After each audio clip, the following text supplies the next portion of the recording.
안녕하세요. 저는 서울에 사는 20대 평범한 직장인입니다. 저는 어릴 적부터 결혼을 일찍 하고 싶었고, 그래서 빠르면 빠르고 늦으면 늦은 나이는 28살에 결혼하게 되었죠. 그러나 얼마 전 처참히 시댁 식구들에게 배신감을 느껴 도저히 같이 못 살겠더라고요. 결국 큰 결심한 끝에 이혼하게 되었습니다. 갑작스런 이혼에 친정 식구들은 충격에 휩싸였지만 저는 후회하지 않아요. 조상신이 도운 것이라고 생각합니다. 그럼 지금부터 시댁의 충격적인 거짓말 이야기 한번 들어보시겠어요? 남편과 저는 대학교에서 만났습니다. 같은 과였고 1살 위 선배 오빠였죠. 제가 다니는 대학은 스카이 중 하나였습니다. 남들은 부럽다고 하는데 저는 아니었습니다. 왜냐하면 정말 어렵고 힘들게 대학을 들어갔기 때문이죠. 다행히 열심히 공부해서 대학에 붙었지만 그 흔한 대학 등록금을 낼 돈이 없었거든요. 왜냐하면 저는 홀어머니 밑에서 자랐고 열심히 일하시며 외동딸을 키우셨지만 생각보다 삶이 녹록지 않으셨습니다. 무엇보다 가게를 하나 차리려고 자본금을 모으셨는데 그마저도 사기를 당하셨거든요. 아무튼 저의 학창시절을 떠오르면 암울 그 자체였습니다. 물론 친정엄마는 저를 사랑으로 잘 키워주셨지만 경제적으로 집안 사정이 어려워지자 저도 엄마도 모두 지쳐가긴 마찬가지였어요. 가난이라는 게 참 사람을 힘들게 했습니다. 아무튼 대학에 가까스로 가게 되었고 그때 지금의 남편을 만났어요. 당시 남편은 저와 다르게 차림새가 늘 반듯하게 깔끔했고 무엇보다 대학교 1학년 때부터 자신의 이름으로 된 자동차를 가지고 통학을 했습니다. 우와, 오빠, 자동차 진짜 좋아 보인다. 누구 거야? 응, 내 거. 진짜? 아버지 자동차 아니고 오빠 이름으로 된 자차라고? 응, 엄마가 대학교 올라갈 때 주신다고 했거든. 아, 우와, 대단하다. 아니, 우리 과에 이런 좋은 차, 그것도 자차 가지고 있는 사람은 오빠밖에 없을걸? 그런가? 네, 맞습니다. 남친은 금수저예요. 그렇다고 엄청난 재벌까지는 아니지만 부족한 것 없이 살았다고 보면 됩니다. 그런데 일찍 아버지는 돌아가셨고 남친도 홀어머니 아래에서 자랐다고 했어요. 그래서 그런 면에서는 대화가 잘 통했고 서로 위로도 해주며 마음이 잘 맞았습니다. 그리고 남편의 바로 아래에 여동생이 있었는데 결혼을 일찍 했다는 이야기는 익히 들어서 알고 있었고요. 또 신우에게는 5살짜리 아이도 있었습니다. 어쨌든 남친은 집에 건물도 몇 채 가지고 있었고 누가 뭐래도 부족함 없는 금수저 아들이었습니다. 친구들은 부럽다고 다들 난리였지만 저는 솔직히 좀 부담스럽기도 했어요. 배부른 소리가 아니라 진짜 그랬습니다. 그걸 제대로 알게 된 게 남편과 결혼하기 위해 상견례 겸 인사 자리를 가졌을 때 느꼈어요. 아무래도 저는 외동딸이고 직계가족은 친정엄마만 계셨기 때문에 조촐하게 진행했습니다. 그런데 그때 당시 남편 어머님께서 상견례 장소를 알아서 잡겠다고 하셔서 그런가 보다 하고 있었는데 그날 그 장소로 가보니 정말 입이 떡 벌어지더라고요. 그 장소는 5성급 호텔이었고 1인당 30만 원 하는 코스 요리였습니다. 부담스러웠지만 날이 날인 만큼 어머님께서 신경 써주셨다는 생각에 처음에는 고맙다는 마음도 있었어요. 안녕하세요, 어머님. 그래, 영희나. 우리 거의 3개월 만인가? 네, 벌써 그렇게 되네요. 저희 어머님 소개해드릴게요. 안녕하세요. 저는 영인이 엄마입니다. 처음 뵙겠습니다. 안녕하세요. 저는 홍계 엄마입니다. 반갑습니다.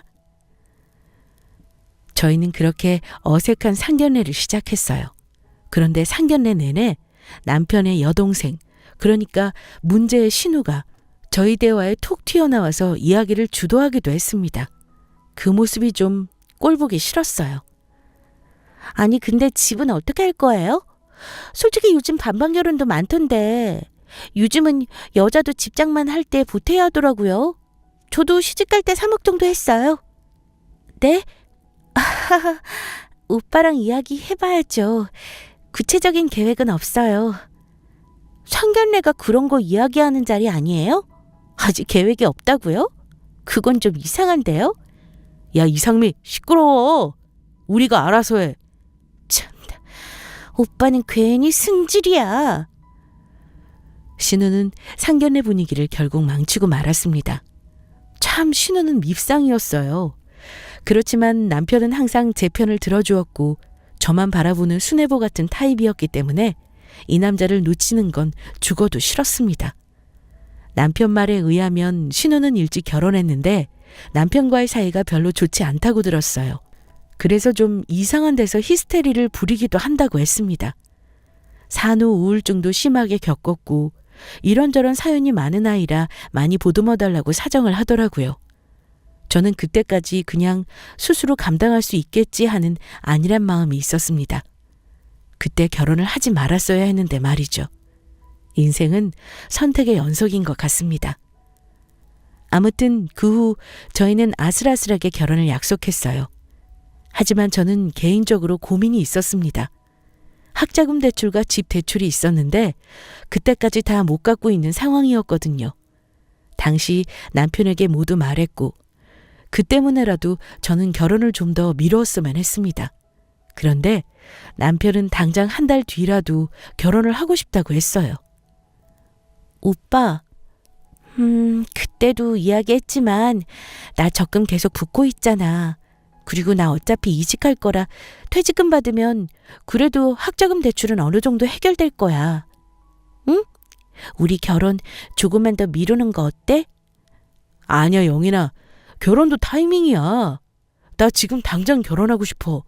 그리고 안 그래도 그 대출 이야기 마무리 좀 하자. 제발 고집 좀 피우지 말고 그냥 내가 다 갚아줄게. 응? 아니 그거 얼마나 한다고 너 힘으로 다 해결하겠다고 그러는 거야?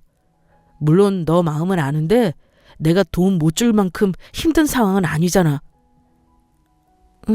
그래도 오빠한테 짐 되고 싶지는 않아. 저는 오빠가 저의 대출을 모두 갚아주겠다고 했지만 끝까지 거부했습니다. 오빠를 만나기 전에 벌어진 일인데 오빠에게 괜히 손 벌리고 싶지 않았거든요. 그리고 엄청 큰 돈은 아니라 스스로 해결하고 싶었습니다. 하지만 여보세요? 영은아, 이따 계좌 좀 확인해? 왜? 그 대출 말이야. 그거 해결하자. 나 진짜 이번에도 내 돈 다시 돌려주면 진짜 너무 속상할 것 같아. 우리 가족 아니야? 너가 힘들어하는 거 나 보고 있을 수는 없어.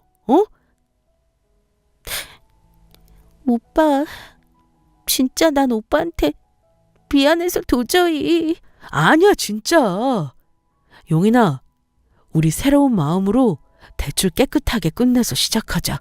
응? 결국 남은 대출은 남편 덕분에 해결하게 되었죠. 정말 고마웠습니다. 평생 고마운 마음 갚으면서 옆에서 잘 내줘야겠다고 생각했고 그 덕분에 결혼은 빠르게 진행되었습니다. 한 번은 시모가 저를 집으로 부르신 적이 있어요. 원래도 잘 사는 줄은 알고 있었는데 이사한 시모 집에 가보니 정말 입이 떡 벌어졌습니다. 당시 시댁은 용산에 있는 전원주택으로 이사를 했는데 마당도 넓고 집이 정말 멋지더라고요. 왔냐, 영인아? 어서 와라. 네, 어머님. 잘 계셨어요? 나 영인이 온다고 오늘 실력 발휘 좀 했다. 어떠냐? 우와, 정말 맛있을 것 같아요. 아니, 이걸 다 혼자 만드셨어요? 오랜만에 요리 좀 해봤어. 나 요리 교실 요즘 다니거든. 어때? 편식은 안 하지? 어서 앉아라. 내가 넣어주려고 어제 수산시장에서 장도 봤다니까? 어머님은 정말 친절하셨어요. 저에게 맛있는 걸 해주시기 위해 새벽부터 일어나 수산시장에 나가셨다는 말씀이 정말 감동이었습니다. 그리고 무엇보다 밥 먹는 내내 챙겨주셨고 결혼 전에 준비해야 할 것들 그리고 결혼식 전에 필요한 물건들도 바리바리 싸주셨어요. 정말 엄마처럼 따뜻하고 편안했습니다. 영인아, 혼수 필요 없다. 그냥 몸만 와라. 알지? 요즘 혼수니 예물이니 이런 거 하는데 부담스럽게 하지 말고 다 생략하자. 아, 그리고 너희 집 때문에 고민하던데 무슨 대출이니? 그냥 서울에 너희들 회사 근처에 집 얻어줄 테니까 걱정하지 마. 세상이 아무리 변해도 집은 남자가 하는 거야. 어머님, 제가 그걸 다 받아도 되는 건지. 어머, 당연하지. 영인이 이제 우리 식구야. 진짜 우리 가족이라고. 내가 우리 홍기 결혼하면서 이 정도 선물 못 해줄까 봐? 그렇지, 아들? 엄마, 정말 고마워요. 저희 정말 잘 살게요. 잘 살 거야. 너희 얼굴 보면 딱 잘 살 거라고 써 있어. 저는 결국 시댁의 배려 덕분에 서울의 아파트를 분양받게 되었습니다. 정말 감사하고 또 괜히 죄송하더라고요. 그리고 저는 몸만 가기는 뭐해서 그냥 혼수는 다 하는 걸로 했습니다. 시댁에서 베풀어준 은혜에 비하면 그 정도는 아무것도 아니라고 생각했죠. 그리고 오빠가 항상 저를 이뻐해주고 대출까지 갚아주며 신경 써준 걸 생각하면 정말 어떻게 해서든지 더 잘해주고 싶은 마음뿐이었습니다. 저희는 그렇게 축복 속에 결혼하게 되었고 즐거운 신혼여행도 국내로 다녀왔어요. 코로나 때문에 해외는 도저히 나가는 게 불가능했습니다. 하지만 정말 행복했죠. 그렇게 신혼여행을 다녀오고 며칠 후 시모가 갑자기 신혼집에 신우 아이를 데리고 오셨습니다. 당분간 신우가 몸이 안 좋아서 잠시 봐달라고 부탁을 하셨어요. 상견례 때 또는 남편 집에 갔을 때 가끔 본 적 있는 5살 남자아이였습니다. 이름은 준혁이었어요. 덩치는 5살처럼 안 보이고 정말 7살 형처럼 보이는 건장한 아이였습니다. 영인아, 아유 어떡하냐. 여행 다녀와서 피곤할 텐데. 그래도 너 회사 잠시 휴직해서 다행이다. 우리 준혁이 이럴 때 맡기지 안 그래? 아니 상미가 몸이 너무 안 좋아서 병원 가서 정밀검사 좀 받고 이참에 친정에서 좀 푹 쉬어야겠어. 잠시만, 응? 준혁이 좀 봐줘라. 다행히 어린이집이 이 근처라서 버스가 데리러 올 거야. 선생님한테는 다 말해뒀어. 아참, 준혁이 간식이다. 준혁이 잘 먹는 거 싸왔으니까 가끔 못 채면 이렇게 세트로 챙겨줘라. 알겠지? 어머님, 근데 잠깐 한 일주일 아니었어요? 아이 이불이랑 옷까지. 아니 옷이 너무 많은데요? 상자로 가지고 오셨네요? 왜? 너가 육아를 안 해봐서 그래. 아이들 뭐 흘리고 먹고 밖에 나가서 놀다 들어오면 얼마나 묻히고 오는데. 아무튼 준혁이 좀 부탁할게. 궁금한 거 있으면 연락하고, 응? 정말 막무가내였습니다. 하지만 신우가 갑자기 대학병원을 갈 정도로 몸이 약해졌다고 하니 잠깐 일주일 정도 아이를 맡아주는 건 어려운 일은 아니라고 생각했죠. 그리고 평소 아이들 돌보는 걸 좋아했기 때문에 어렵지 않을 거라 생각했습니다. 퇴근하고 돌아온 남편에게도 이 사실을 전달했고 남편도 신우 상황을 알고 있길래 딱 일주일만 아이를 맡아주기로 합의를 봤어요.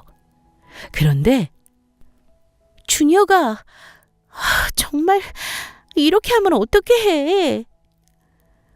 저는 정말 하루하루가 전쟁 같았습니다. 준혁이가 원래 장난꾸러기인 줄은 알고 있었는데 정말 장난이 아니었어요. 그리고 예의가 너무 없었습니다. 아이가 밥을 안 먹고 보채며 가끔은 밥상을 집어던지길래 밥상머리 교육을 한 적이 있어요. 그러자 아이가 갑자기 제 명치를 발로 차는 겁니다. 정말 순간적으로 너무 놀라서 눈물이 핑 돌고 화가 너무 났어요. 그래도 아이니까 참고 밥을 먹이려고 노력했습니다. 그러나 아이는 말을 듣지 않았고 갑자기 소리를 지르면서 집에 있는 물건들을 던졌고 제가 가장 아끼는 비싼 안경도 던지는 바람에 안경알이 깨지는 일도 있었어요. 저는 점점 지쳐갔습니다. 오빠, 내일이면 일주일 아냐? 아가씨 이제 오는 거지? 응, 그럴 거야. 근데 아까 전화해봤거든? 병원이라던데? 아마 입원할 거라는 모양이야. 좀 상황이 안 좋은가 봐. 뭐? 입원? 갑자기? 왜? 모르지.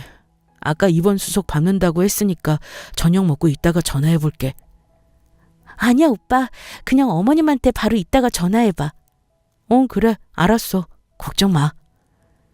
결국 남편은 시모에게 연락했고 시모는 말도 안 되는 이야기를 하더라고요. 신우가 어쩌면 입원을 할 수도 있으니 준혁이를 조금만 더 맡아달라는 부탁이었습니다. 병명을 들어보니 빈혈이었어요. 빈혈이 너무 심해서 일상생활을 할 수 없을 정도라고 했습니다.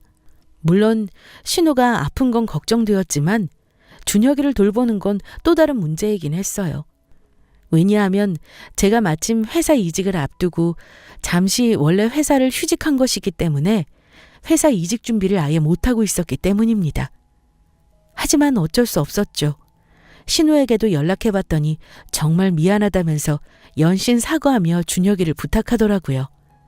일이 좀 꼬이긴 했지만 딱 한 달만 준혁이랑 지내기로 결심하고 약속을 받았습니다. 그렇게 준혁이를 본 지 한 달이 되었습니다.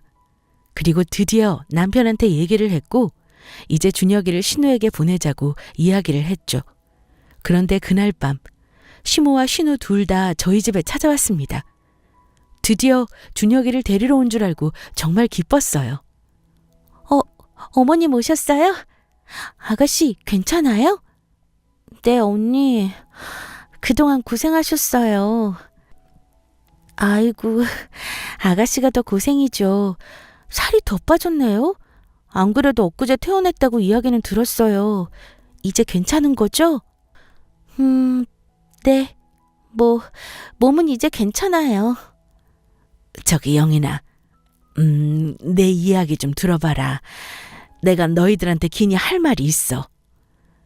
갑자기 시모가 진지하게 저희 부부를 앉혀두고 이야기하셨습니다. 그런데 그 말은 정말이지 충격 그 자체였어요. 시모는 벼랑간 저 영인아, 상미 말이다.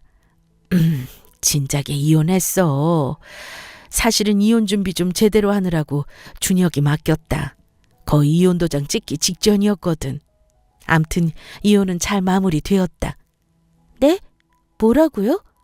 말 그대로야. 이혼하기로 결심한 건 꽤 오래됐어. 워낙 남편이랑 사이 안 좋았잖아.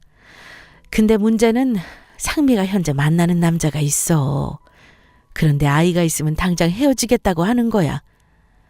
난 우리 상미 또 한 번 이혼녀로 만들고 싶지 않다. 다행히 지금 사귀는 남자도 돌싱이라서 상미 마음을 잘 이해하더라고. 새로운 사람이랑 잘 되도록 우리가 가족이니까 잘 도와줘야 하지 않겠니? 도와주다니요? 그럼 아파서 입원했다는 것도 모두 거짓말이고 또 이혼도 그 전부터 준비했다는 거네요? 우리 상미 이번에는 반드시 결혼해야 해. 영인아, 준혁이 좀 입양해줘라. 응? 네? 뭐라고요? 그게 갑자기 무슨... 저는 귀를 의심했습니다. 이게 갑자기 무슨 말인가요? 여러분은 이해가 되시나요? 신우 결혼을 위해 본인의 아이를 잠시 없는 것처럼 연기를 하라는 말이었어요. 그리고 심지어 제가 준혁이를 입양해 주었으면 한다고 부탁하셨습니다. 정말 말도 안 되는 소리였죠. 그리고 이 모든 걸 신우도 시모도 미리 진작 알고 계획을 했다는 게 소름 끼치더라고요. 정말 너무 무섭고 짜증났습니다. 한 달 동안 개고생을 하면서 아이를 돌보고 나름 신우를 걱정했는데 저만 바보 만든 꼴이 되었더라고요. 어머님, 너무하시네요. 그리고 말도 안 돼요. 제 아이가 아닌데 왜 제가 입양을 하나요? 게다가 이렇게 엄마가 버젓이 있는데요. 그리고 가족이라는 이유로 이렇게 막무가내로 이런 부탁 안 해요. 언니, 잠깐만요. 언니 당황스러운 건 아는데요. 막무가내요? 참나. 언니가 더 막무가내였던 거 아닌가요? 솔직히 아무것도 없는 언니 집안 우리가 뭐가 아쉬워서 결혼 승낙했겠어요? 저희 솔직히 언니네 집안이랑 사돈될 만큼 그런 허접한 집안 아니에요. 알죠? 우리 집 사는 거 보면 알잖아요? 그리고 이 집도 우리가 해주고 언니네 친정빚도 갚아줬잖아요? 게다가 평생 돈 벌어도 이런 집 못 구할걸요? 솔직히 오빠 아니었으면 이렇게 편하게 지냈을 것 같아요? 아니, 현실적으로 생각해봐요. 아가씨, 참나, 그게 무슨, 그거랑 갑자기 왜 연관 짓는 건가요? 그럼 제가 언제까지나 시댁 식구들이 하라는 대로 다 하면서 살아야 해요? 그리고 거짓말한 건 그쪽이잖아요. 그리고 빚 갚아준 건 정말 감사해요. 그런데 제가 그걸 노리고 결혼한 사람처럼 몰아가지 마세요. 그래서 저는 결혼까지 미룰 정도로 저 혼자 힘으로 해결하려고 했는데 갑자기 결혼 밀어붙인 건 시댁 쪽 아닌가요? 아무튼 다 떠나서 준혁이를 제 아이를 입양해야 한다는 건 제 결혼 조건에 없었어요. 그리고 그걸 저한테 요구하시는 건 너무 무리한 부탁이에요. 언니, 정말 개념 없다. 참나, 말이 왜 그래요? 그리고 준혁이 이제 5살이에요. 저도 결혼하고 잘 마무리되면 나중에 준혁이 책임질게요. 근데 일단은 상황이 좀 애매해졌다고요. 잠깐 입양해줘요. 이러쿵저러쿵 너무 정직한 척 하지 말자고요, 우리. 네? 우리 준혁이 입양 안 하면 나도 가만히 안 있을 거예요? 아니, 아이가 무슨 장난감인가요? 줬다 뺐다 하게? 그리고 아가씨, 준혁이 엄마 아닌가요? 결혼하는 그 남자가 어떤 사람인 줄은 모르겠는데 있는 그대로의 아가씨를 사랑해줘야 하는 거 아닌가요? 준혁이를 숨겨야 하는 거면 왜 결혼하는 건데요? 네? 아가씨 인생도 불쌍하네요. 뭐라고요? 결국 신우는 저의 머리카락을 잡고 흔들고 난리도 아니었습니다. 저도 가만히 있지 않았죠. 신우가 기어오르길래 싸대기를 한 대 갈겨주었습니다. 정말 못 참겠더라고요. 자꾸만 거지 같은 집안이라고 무시하는데 도저히 참을 수가 없었습니다. 결국 한바탕 난리가 났어요. 사람들이 가고 남편한테 진지하게 얘기를 물어봤습니다. 오빠, 다 알고 있었어? 아니야. 정말 나도 몰랐어. 미안하다. 오빠, 아까 들었겠지만 난 절대 못해. 아니, 그리고 말도 안 되는 일이잖아. 근데 영인아, 너 마음은 이해는 가는데 너 어차피 평생 이래도 이런 집 못 구하지 않아? 이걸 계기로 엄마한테 재산 좀 물려받자. 어때? 그냥 좀 편하게 살자. 준혁이 어차피 그리고 우리 식구고 또 우리가 거두면 되지 않을까? 너도 아기 갖고 싶어 했잖아. 뭐? 내가 아는 오빠 맞아? 뭐 어쩌고 어째? 재산을 물려받으려고 그럼 말도 안 되는 이런 입양을 한다는 거야? 우리 아이도 아닌데? 야, 가끔은 하나를 포기해야 하나를 얻을 때도 있는 거야. 나 솔직히 위로 더 올라가고 싶어, 영인아. 근데 엄마가 가지고 있는 땅이 있는데 그건 절대 나한테 안 주시더라고. 이번 기회로 우리 재산 좀 불려보자. 너만 오케이 하면 돼. 그리고 준혁이는 어차피 이모님이 돌봐주실 거야. 너는 그냥 조카랑 논다 생각하고, 어? 저는 혀를 내둘렀습니다. 정말 제가 알던 남편이 아니었어요. 이렇게까지 돈 욕심, 명예 욕심이 있는 사람인 줄은 꿈에도 몰랐습니다. 역시 사람은 겪어봐야 안다는데 그 말이 딱 맞았어요. 시모 신우가 저에게 말했던 것보다 훨씬 더 충격이었습니다. 그런데 이런 상황 속에서 끔찍한 사건을 하나 더 만나게 되었어요. 하루는 준혁이 문제로 시모가 이야기하고 싶다면서 저랑 오빠를 시댁에 부르신 적이 있었습니다. 오빠도 퇴근하고 바로 시댁으로 가기로 해서 시댁에서 만나기로 했죠. 그런데 시댁에 가보니 문이 열려져 있었어요. 살짝 문을 열고 들어가 보니 시모, 신우 그리고 남편까지 정말 시댁 식구들만 모여 앉아서 이야기하고 있길래 일부러 인기척 안 하고 이야기를 엿들어 봤습니다. 엄마, 아씨 언니한테 돈이라도 줘. 어? 그렇게라도 해결해야지 뭐. 영인이가 보통 아이가 아니야. 그렇게 돈으로 해결될 사람이 아니라고. 어떻게 해야 할까? 이번에 상미 결혼 망치면 너가 책임져. 야 홍기야, 너 마누라잖아. 어떻게 해야 영인이가 마음 돌리겠냐? 나도 어려워 엄마. 안 그래도 내가 계속 이야기하고 있는데 안 통하네. 아씨, 거봐. 언니 보통 아니라니까. 애초에 왜 그러니까 그런 거지 같은 집안이랑 결혼한 거야, 오빠는. 엄마, 이제 어떡해. 그렇다고 준혁이를 고아원에 버려? 모두 시끄러워. 원래 없이 살았던 사람들이 돈 맛을 보면 미치는 거야. 내가 뭐 영인이 마음에 들어서 결혼시킨 줄 알아? 우리 아들 어디가 아까워서. 앞으로 우리 홍기 점점 위로 올라갈 건데 그러려면 여자가 쥐 죽은 듯이 조용히 내조해야 한단 말이야. 그러려면 여자가 좀 드세지 않고 조용한 여자가 우리 집에 필요했어. 그나저나 준혁이를 해결해야 하는데 아예 결혼하기 전에 이걸 말할 걸 그랬나? 돈도 없는데 자존심은 더럽게 세서 안 넘어오네. 아무튼 너희도 영인이 심기 건드리지 말아라. 내가 잘 이야기할 테니까 준혁이 키울 수 있게 너희도 옆에서 분위기 맞춰줘. 알겠지? 특히 너 홍기. 너가 남편 아니야? 잘 좀 해. 아이씨 귀찮아. 알았어. 엄마, 그럼 이번 이 말 해결하면 나 남양주 땅 주는 거야?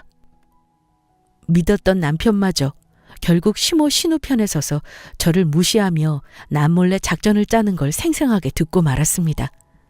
이야기를 들어보니 돈만 있으면 넘어갈 것 같은데 넘어가지 않는 제가 이상하다면서 오히려 그들은 저를 이상한 사람으로 만들더라고요. 정말 세상이 미쳐 돌아간다는 생각에 너무 외롭고 무서웠습니다. 특히 남편마저 저 몰래 시댁 식구들과 꿍짝을 맞추고 있다는 생각에 너무 소름이 끼쳤어요. 도저히 남편을 믿고 살아갈 자신이 없었습니다. 그 누구에게도 이런 고민을 털어놓지 못하겠더라고요. 그런데 그때 마침 변호사 친구가 연락이 와서 오랜만에 만나게 되었고 이런 이야기를 모두 털어놓았습니다. 법적으로 조금이라도 도움받거나 아이디어를 좀 얻고 싶었거든요.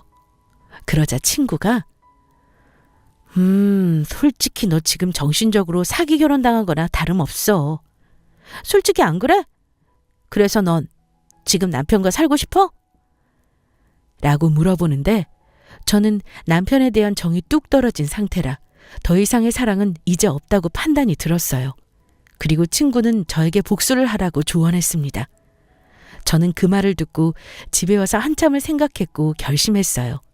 시댁 식구들에게 복수를 하고 깔끔하게 이런 소름 끼치는 집안과의 연을 끊어야겠다고 말이죠.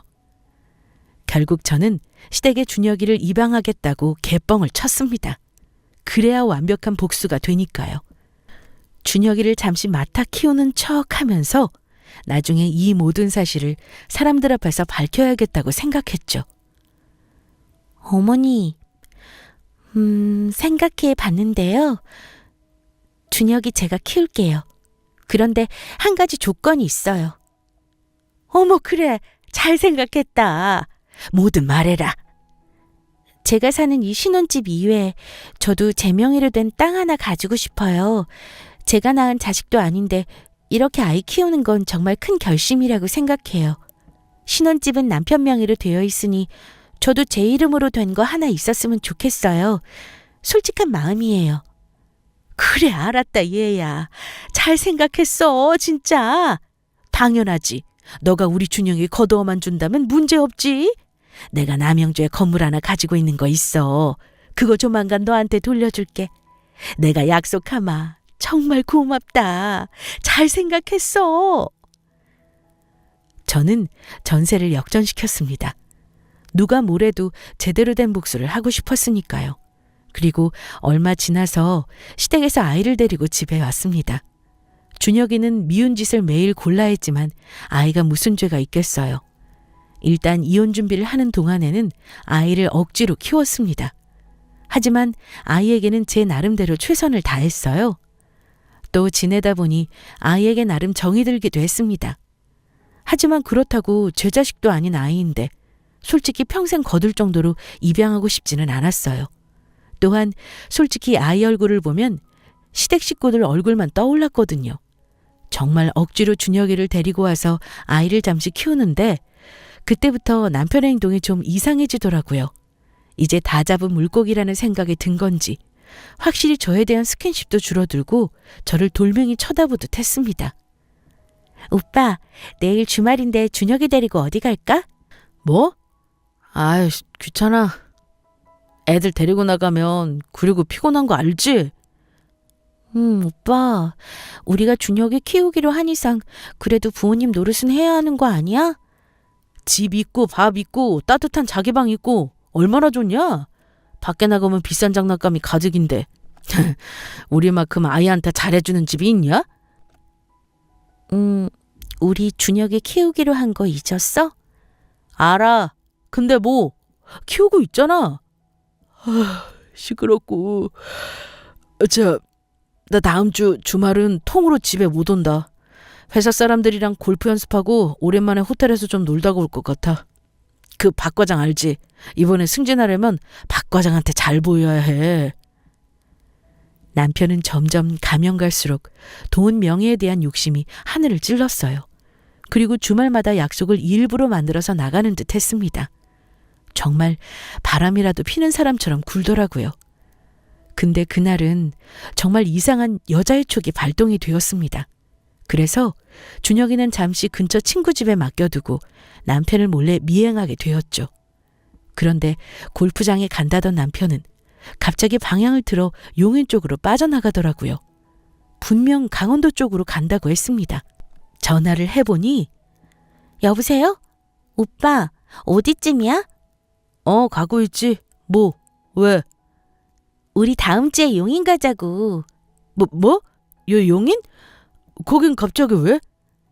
준혁이 놀이동산 가고 싶대서 이번 주는 오빠 강원도에 골프 치러 가니까 어차피 안 되고 다음 주에는 되지? 미리 약속 잡지 말라고 혹시나 해서 전화한 거야.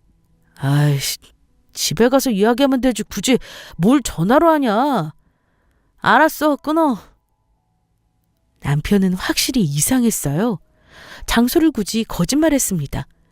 떨리는 마음으로 도착한 곳은 다름 아닌 용인이 위치한 놀이공원이었어요. 제가 다음 주에 준혁이와 가자고 했던 그 장소 말입니다. 정말 어이가 없었습니다. 차를 세운 남편은 웬 낯선 여자와 주차장에서 만나더니 팔짱을 끼고 놀이동산을 즐기러 들어가더라고요.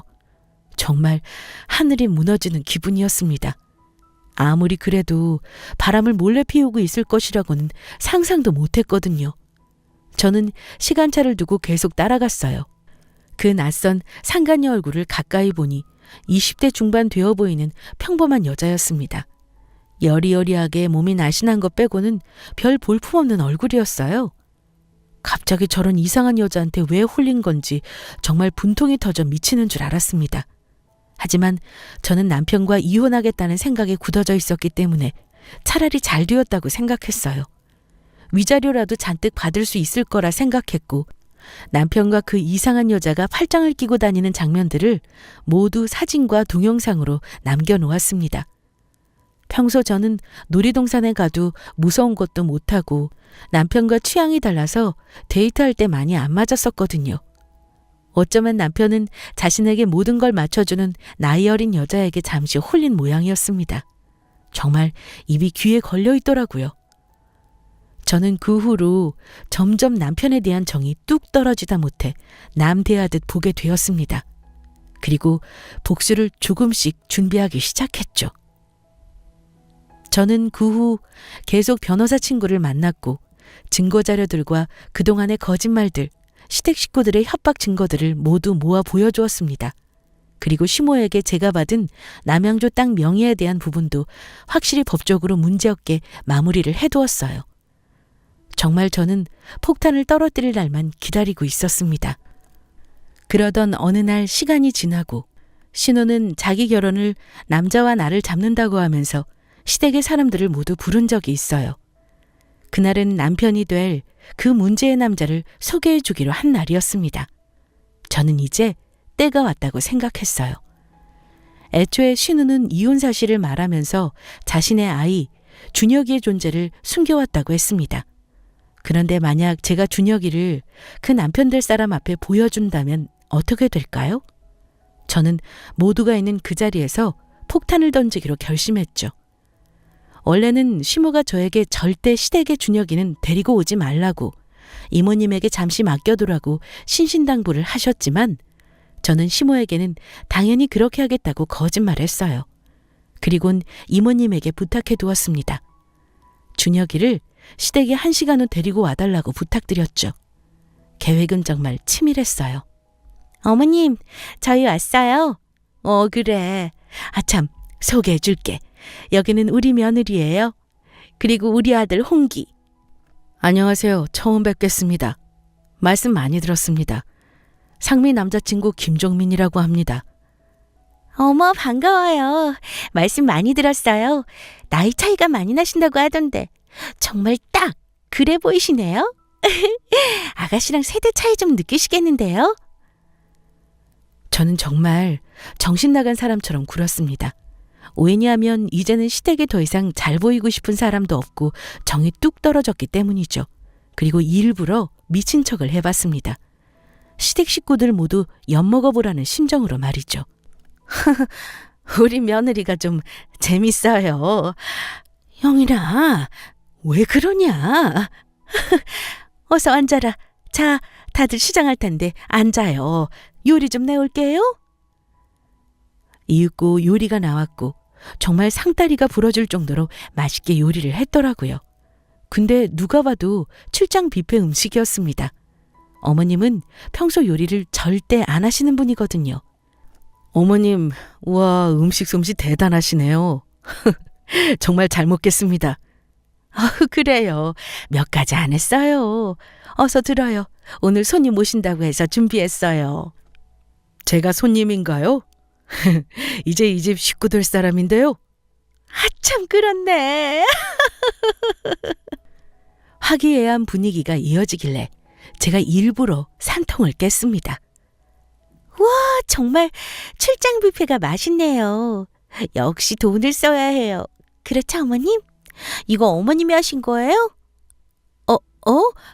그래, 그렇지. 갑자기 왜 그러냐? 아니에요. 제가 얼마 전에 친구들하고 먹었던 레스토랑 뷔페 음식이랑 똑같아서요. 누가 보면 감쪽같이 음식 시켜놓고 포장지만 뜯어서 그릇에 담은 줄 알겠어요.